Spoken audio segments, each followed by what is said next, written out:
David Gilmour was born on March 6, 1946, in Cambridge, England, to an intellectual family. His father, Dr. Douglas Gilmour, was a zoologist and lecturer at the University of Cambridge, while his mother, Sylvia Wilson, worked as a journalist. Despite the privilege of a well-educated home, David often felt like an outsider in his own family. His parents, though loving, were more focused on intellect than emotions, and this left David in a world of silence. He was a quiet child, not involved in the usual social circles, preferring solitude, books, and eventually, music. At age 10, he picked up a guitar, teaching himself through books and the radio, turning music into a safe space for expression. Music was more than a passion for him. It was his refuge, a way to process emotions he couldn't articulate. The early years. David's early musical journey took place mostly in isolation. He wasn't part of the popular groups at school or the life of the party. Instead, he focused on learning the guitar, and as his talent developed, he found solace in the music of artists like Elvis Presley, the Everly Brothers, and American blues. His time at art school in Cambridge was pivotal as it led him to meet Syd Barrett, a fellow student with whom he would form Pink Floyd. While Barrett's personality was flamboyant and unpredictable, David was quiet and thoughtful. Their contrasting personalities formed the basis of a musical partnership that would change rock history. Though Barrett's instability would eventually lead to his departure from Pink Floyd, David's guitar playing began to define the sound of the band. Joining Pink Floyd. By 1967, David Gilmour had become a permanent member of Pink Floyd, replacing the troubled Syd Barrett. Initially, he was brought in as a backup guitarist, stepping in when Barrett's mental health made it difficult for him to perform. But David quickly became more than just a substitute. His skillful guitar work and calm demeanor began to shape Pink Floyd's sound. David's ability to play with emotion, rather than technicality, brought a new depth to the band's music. His contributions to albums like A Saucerful of Secrets and Metal proved that he was more than just a placeholder. As Pink Floyd moved forward, David became central to their sound. And though the media and fans still clung to the legacy of Syd Barrett, it was clear that David was defining the band's future, shaping Pink Floyd's sound. As the years went on, David Gilmour's influence in Pink Floyd grew stronger, especially after the release of The Dark Side of the Moon in 1973. While Roger Waters may have been the primary lyricist, David's guitar became the soul of the album. His guitar solos, particularly in tracks like Time and Money, helped bring the band's intricate ideas to life. Pink Floyd's success wasn't immediate. It came through years of struggle, experimentation, and artistic growth. With each album, David refined his sound, crafting emotionally charged solos that resonated deeply with listeners.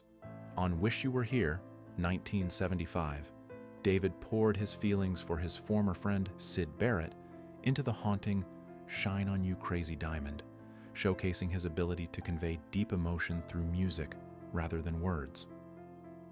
Creative tensions within Pink Floyd. Though Pink Floyd was at its artistic peak in the mid-1970s, internal tensions were beginning to simmer. The band's creative differences started to show, particularly between David Gilmour and Roger Waters.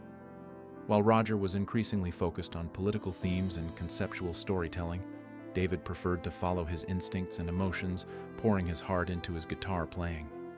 These differing approaches came to a head during the making of Animals, 1977, and The Wall, 1979. While The Wall is often seen as Roger Waters' project, it was David's guitar that gave it depth and emotional weight, particularly on the iconic Comfortably Numb. David's solo on that track became one of the most celebrated guitar moments in rock history, not for its technicality, but for its sheer emotional power. The split and David's leadership. In 1985, after years of growing tensions, Roger Waters left Pink Floyd, declaring the band dead. It was at this moment that David Gilmour, who had never sought to lead, found himself at the helm. Without making a public spectacle of the split, David quietly continued Pink Floyd's legacy. Albums like A Momentary Lapse of Reason, 1987, and The Division Bell, 1994, showcased his leadership, both musically and creatively. While the sound was different, it still carried the unmistakable essence of Pink Floyd. Through these albums, David proved that he could guide the band forward without the need for bombastic declarations or headlines. His music, like always, spoke for itself. Solo career. While Pink Floyd was on hiatus, David Gilmour pursued a solo career. His debut album, David Gilmour, 1978, was a reflection of his inner thoughts, full of bluesy riffs and deeply personal lyrics. It wasn't a commercial hit, but it allowed David to express himself outside the confines of the band. His second solo album, About Face, 1984, marked a shift. As tensions with Roger Waters grew, David used this album to express his thoughts and feelings more directly, stepping out of the background of Pink Floyd's shadow. But it wasn't until On an Island, 2006, that David fully found his solo voice, creating an album that was reflective, intimate, and profoundly personal. The album resonated deeply with fans, showing that David didn't need to be part of Pink Floyd to create timeless music. A life of quiet legacy. David Gilmour's personal life has been just as private as his music. He married American artist Ginger Gilmour in 1975, and the couple had 4 children. Despite the pressures of fame, David always made time for his family, finding solace in his home life. After his divorce from Ginger, David married Polly Sampson in 1994, and they have collaborated on several of his projects, including On an Island. While David's music has been filled with deep emotion, his personal life has mirrored that same quiet introspection. He has never sought the spotlight or tried to live up to a rock star persona. Instead, he has focused on his craft, creating music that speaks to the soul. The enduring power of music. David Gilmour's career is a testament to the power of silence and restraint. While many rock stars chase fame and fortune, David has always let his music do the talking.